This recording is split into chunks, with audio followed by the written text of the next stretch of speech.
Selamat siang Bu dan teman-teman. Perkenalkan, nama saya Wendeliana Purba dengan NIM 0320210094. Saya dari Prodi Ners 1B.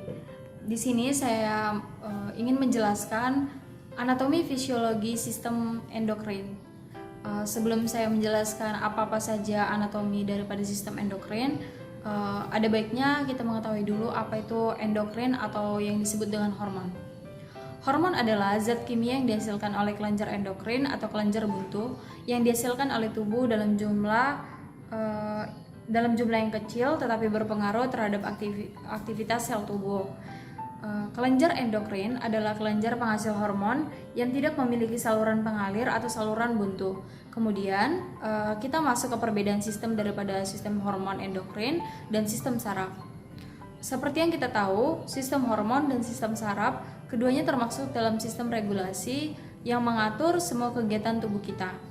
Perbedaannya ialah sistem saraf berfungsi mengatur interaksi tubuh dengan lingkungan, inisiasi cepat dan durasi kerjanya sebentar. Sedangkan sistem endokrin atau sistem hormon berfungsi mengatur interaksi sel atau organ, inisiasi lambat dan durasi kerjanya itu lama. Baiklah, saya akan menjelaskan anatomi fisiologi sistem endokrin. Baiklah teman-teman, saya akan menunjukkan gambar daripada kelenjar hipofisis. Ini dia teman-teman. Kelenjar hipofisis atau pituitari terletak di otak di bawah hipotalamus. Besarnya sekitar 10 x 13 x 6 mm. Kelenjar ini pada dasarnya adalah pusat otak, mengendalikan semua tindakan dari kelenjar sistem endokrin, termasuk merangsang pertumbuhan dan hormon perkembangan. Kelenjar hipofisis ini ada 3 bagian. Yang pertama bagian depan, ini dihasilkan oleh hormon somatotropin, TSH atau thyroid stimulating hormone, adrenokotropik, prolaktin, gonadotropin yang terdiri dari yang pertama pada wanita yaitu hormon FSH atau follicle stimulating hormone dan LH atau luteinizing hormone. Kemudian pada laki-laki yaitu hormon VSH atau follicle stimulating hormone dan ICTH atau interstitial cell stimulating hormone. Kemudian bagian tengah atau lobus intermedia, bagian tengah ini menghasilkan hormon melanotropin. Kemudian bagian belakang atau posterior menghasilkan hormon oksitosin, hormon ADH atau antidiuretik hormon. Kemudian kemudian bagian yang kedua yaitu kelenjar pineal. Ini dia gambarnya teman-teman. Kelenjar pineal ini disebut dengan konarium, epiphysis cerebri, organ pineal atau pineal. Kelenjar endokrin ditemukan pada vertebra yang merupakan sumber melatonin. Pada manusia dewasa, panjangnya sekitar 0,8 cm dan beratnya sekitar 0,1 gram. Kemudian anatomi bagian yang ketiga yaitu kelenjar tiroid. Di sini dia posisinya teman-teman, di atas.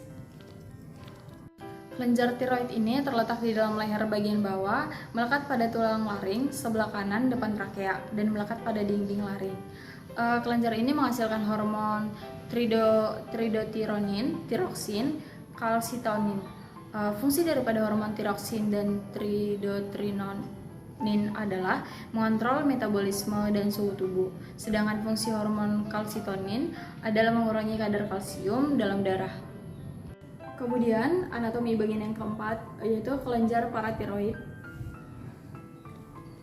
Yang ini dia teman-teman, posisinya di bawah kelenjar tiroid. Kelenjar paratiroid ini terletak di atas selaput yang membungkus kelenjar tiroid. Terdapat 2 pasang terletak di belakang tiap lobus dari kelenjar tiroid, 2 sebelah kiri dan 2 sebelah kanan. Hormon yang dihasilkan yaitu hormon parathormon atau PTH. Fungsinya itu meningkatkan kadar kalsium dalam darah. Kemudian yang selanjutnya yaitu kelenjar timus teman-teman. Ini dia letaknya, posisinya. Ini dia teman-teman. Kelenjar timus ini terdiri atas 2 lobus berwarna kemerah-merahan.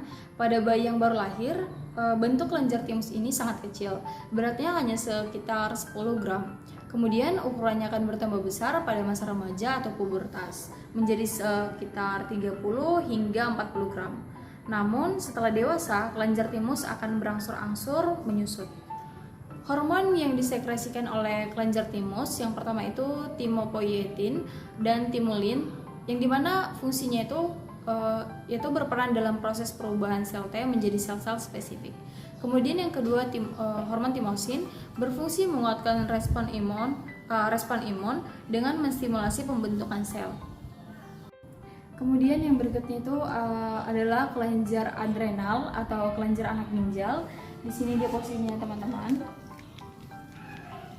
Ini dia terbagi menjadi dua bagian, kiri dan kanan teman-teman. Kelenjar adrenal atau kelenjar anak ginjal ini terdapat pada bagian atas ginjal. Beratnya kira-kira 5-9 gram dan berjumlah 2 sesuai dengan jumlah ginjal. Kelenjar adrenal dibagi menjadi dua. Yang pertama itu korteks, hormon yang dihasilkan aldosteron yang berfungsi mengatur tingkat tekanan darah dan keseimbangan cairan dalam darah. Kemudian kortisol berfungsi meningkatkan kadar glukosa darah. Kemudian androgen yang berfungsi mengatur hormon seks pada pria.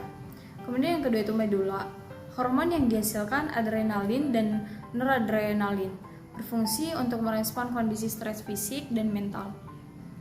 Kemudian kelenjar berikutnya adalah kelenjar pankreas. Ini dia teman-teman, posisinya di sini. Kelenjar pulau Langerhans atau pankreas ini terletak di dekat kepala duodenum. Hormon yang dihasilkan yaitu insulin dan glukagon. Fungsi daripada insulin ini adalah mengubah glukosa menjadi glikogen, sedangkan fungsi daripada glukagon ini adalah mengubah glikogen menjadi glukosa. Kemudian kelenjar yang terakhir yaitu kelenjar gonad. Jadi di sini teman-teman, ini terbagi menjadi dua pada pria dan pada wanita. Kelenjar gonad yaitu kelenjar yang menghasilkan hormon reproduksi pada wanita dan pada pria. Pada wanita, kelenjar yang digunakan yaitu kelenjar ovarium. Hormon yang dihasilkan yaitu estrogen, prosterogen. Hormon-hormon ini memberikan kontribusi pada siklus menstruasi pada wanita. Kemudian pada laki-laki yaitu kelenjar testis. Hormon yang dihasilkan yaitu testosteron. Hormon testosteron ini berperan dalam perubahan fisik pada laki-laki, seperti pembentukan suara, jakun, dan berperan dalam sistem reproduksi untuk spermatogenis. Sekian penjelasan video dari saya mengenai anatomi fisiologi sistem endokrin. Terima kasih, selamat siang Ibu dan teman-teman.